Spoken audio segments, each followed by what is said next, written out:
కులం పిచ్చి, డబ్బు పిచ్చి ఉన్నవాళ్ళు నోటికొచ్చినట్టు వాగేస్తూ ఉంటారు. అవతల వాళ్ళ మనస్తత్వం ఏంటనేది అర్థం చేసుకోరు. అవతల వాళ్ళ మనసు గురించి వాళ్ళు పట్టించుకోరు. ఎందుకంటే వాళ్ళు అలా మాట్లాడుతూ ఉంటారన్నమాట. వాళ్ళకి ఉన్న పొగరుని బట్టి అలా మాట్లాడతారు. కులం అంటారు.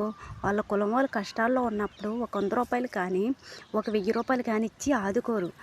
అరే మన కులమోడురా కష్టాల్లో ఉన్నాడు, వాడిని ఆదుకుందాము అన్న ఆలోచన ఉండదు. అంటారు కదా, కులం ఏమి కూడెట్టదు అని పెద్దలు. అలా అన్నమాట.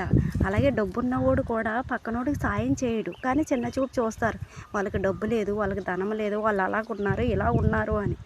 ముందు డబ్బుంటే సరిపోదు. కొద్దిగా మనసు కూడా బాగుండాలి. ముందు మనసు బాగుంటే తర్వాత డబ్బున్నా లేకపోయినా పర్లేదు. లేనివాడు మంచి మనసుతో ఉంటాడు. ఉన్నవాడు తలపోగరెక్కుంటాడు. ఇష్టం వచ్చినట్టు మాట్లాడుతూ వాగుతూ ఉంటాడన్నమాట. పక్కనోడికి సాయం చేయలేని నువ్వు అనడానికి సరిపోతావా? సరిపోవు కదా. అవునా కాదా చెప్పండి ఫ్రెండ్స్. చాలా తక్కువ చేసి మాట్లాడుతూ ఉంటారు. మరి ఎందుకు అలా మాట్లాడతారో అర్థం కాదు. అవతల వాళ్ళు బాధపడతారన్న ఆలోచన కూడా వాళ్ళకు ఉండదు. అసలు ఏమనుకుంటారో తెలీదు. మనం తిరిగి మాట్లాడదామంటే అరే వాళ్ళు అన్న మాటలకు మనం బాధపడ్డాం కదా, వాళ్ళు మళ్ళీ బాధపడతారని మనం ఆలోచిస్తాం. కానీ వాళ్ళు ఆలోచించరు. అవునా కాదో కామెంట్ చేయండి.